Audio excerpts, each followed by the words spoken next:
Hey there, welcome to MMA with YAC J here on BrawlersTV.com. I'm the Yak Man, Ron Yacovetti, and joining me in my quest for MMA absolution is Dr. Randy J. Thank you very much. And I knew he'd like that. And it's great to be back. We are back this week. Last week we took a week off for Thanksgiving. I'm guessing most of you probably didn't notice. About half of that group probably still don't give a damn. Yeah, you're one of those don't give a damn group of people. All right. Well, anyway, tonight we bring you a special report on the continuing shakeup of the MMA community.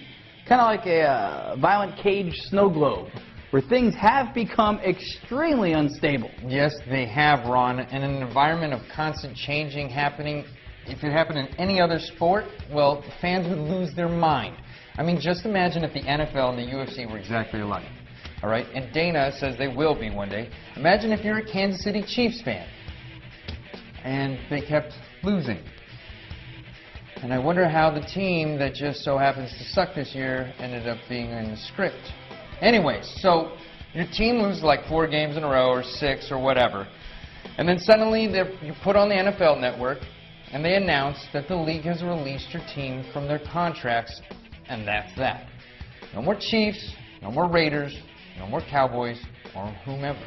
Exactly. And in just the past 2 weeks or less, the WEC released Paulo Filho, the UFC released John Fitch, George Gurgel, Terry Sokaju, and... Okay, I'm being informed that John Fitch is now back in the UFC. Happens fast in this industry. And in spite of all this firing and being released from one's contract going on, Elite XC's last, only, and reigning welterweight champion, Jake Shields, simply wants to know one thing. How do I get fired like that? And I couldn't agree with him more. With Elite XC all but gone, Jake Shields is trying to move on with his life, yet Pro Elite is holding him to his binding contract. He served Pro Elite with a breach of contract noticing regarding that their promotional and payment obligations, to which they replied that they would be putting on a show in 2009. Still clinging to that whole, we're just downsizing. Yeah, and Enron is just on hiatus.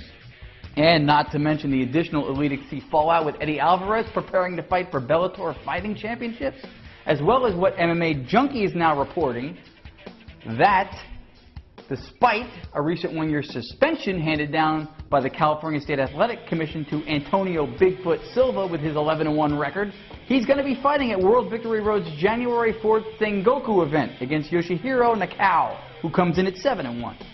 I mean, honestly, fighters are being strewn all around the promotional landscape like shrapnel. So, for exactly what's causing the MMA community to shake up, we go live to Chris Strait, outside of UFC headquarters in Las Vegas. Chris. Hey, man, why aren't you at the UFC headquarters? Restraining order. Long story short, it turned out Dana was a guy. Anyway. So, why are you at a gentleman's club instead? Look, guys, honestly, there's nowhere else to go in this town. It was either here or in a casino, and if I'm going to stick my dollars into something dirty where I'll never see them again, why not something I want to grab, right? Okay, fine. So then what can you tell us about the volatile MMA community that we are witnessing daily? Well, I can tell you that the nation's economy is screwing with everything, MMA included. You see, even the success stories like the UFC need to curb spending. So now, more than ever, you lose, you're gone. Isn't that a bit harsh? I mean, it is MMA. Anyone can lose at any time. Well, apparently not. And this job market sucks the big cock, as the girls inside put it. So you might want to think twice before failing to make weight or losing a match. And not only are these rising stars being let go like that, but the positions in the UFC talent pool that they abandon are being filled by some of the sport's older fighters who simply can't afford to retire. The guys like Randy Couture at age 45, Pat Miletich at age 40, and soon Mike Van Arsdale at the age of 43.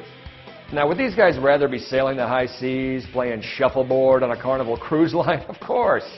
But they just can't afford to do it in this type of economy. So, Chris, you're telling us that these fighters aren't fighting because of the love of the sport and competitive spirit? That's exactly what I'm telling you. These guys are already proven. They don't need to fight for the fans anymore. They need to be home shouting, "Get off my lawn!" at a bunch of juvenile delinquents, giving back to their communities in a positive way like that. That is absurd. And are you actually suggesting that even in retirement, that going on cruises would be the lifestyle choice for those fighters? Really? Look, 10 years ago, I would have agreed with you, but the high seas aren't what they used to be, where the scariest thing that would happen was maybe Kathy Lee might start singing. They're dangerous and exciting places now. So what better way to, make it exciting and to make these fighters fit in where they should and put them on the cruises, let them kick some unsuspecting Somali pirate booty. All right. Well, thank you very much, Chris Strait, live from Las Vegas in a place we'd much rather be. You're watching MMA with Yak and J. And where are we? BrawlersTV.com. Not at a strip club.